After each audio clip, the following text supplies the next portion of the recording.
మితిమీరిపోతున్నాయో వాళ్ళు చూస్తున్నాం. ఇవాళ అధికారంలోకి వచ్చిన తర్వాత ఇచ్చినటువంటి ఏ హామీలు ప్రజలకి నెరవేర్చిన పరిస్థితి లేదు.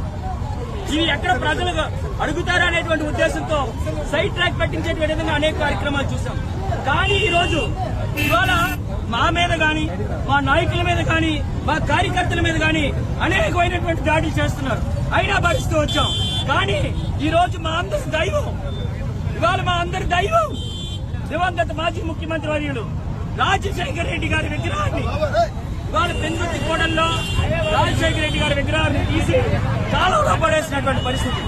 ఇటువంటి దుర్మార్గం చర్యలు ఏ రోజు కూడా చేయలేదు. గత 5 సంవత్సరాలు మేము ప్రభుత్వంలో ఉన్నాం. ఏ రోజైనా ఎన్టీఆర్ గారి విగ్రహానికి కనీసం ఒక గంట పడిందా? లేదు.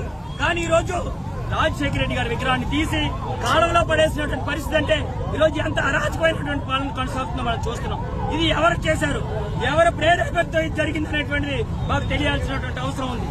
దానికి సంబంధిత అధికారులు ఎవరు అనేటువంటిది వచ్చి ఇక్కడ సమాధానం చెప్పే వరకు కూడా మేము ఈ నిరసన ఇక్కడ ఈ విధంగానే తెలియజేస్తాం. నిజంగా అదృష్టం ఇవాళ స్థానికంగా నాయకులు చిన్నప్పలనాయుడు గారు ఈ ప్రాంతంలో ఉండడం వల్ల వెంటనే దాన్ని గమనించి ఈ రోజు చెప్పడం, అందరం కూడా దాన్ని వాళ్ళు వెంటనే స్పందించడం జరిగింది. లేదంటే మేము చూడకపోతే దాన్ని తీసి కప్పెట్టేసినా చెప్పలేనటువంటి పరిస్థితి ఉండేది. వాళ్ళు ఖచ్చితంగా వాళ్ళు వైఎస్ఆర్ కాంగ్రెస్ పార్టీ అందరం కూడా ఏకదాటిగా ఈ విగ్రహానికి జరిగినటువంటి ఏదైతే విగ్రహాన్ని తీశారో దాన్ని మళ్లీ యథాస్థానంలో నిలబెట్టేటువంటి కూడా మా నిరసన ఇదే విధంగా సాగుతున్నటువంటి తెలియజేస్తుంది. తప్పు లేదు, మీరు డెవలప్మెంట్ చేయండి, రోడ్ వెయిటింగ్ చేస్తారా చేయండి, కానీ దానికి ఒక ప్రొసీజర్ ఉంటుంది.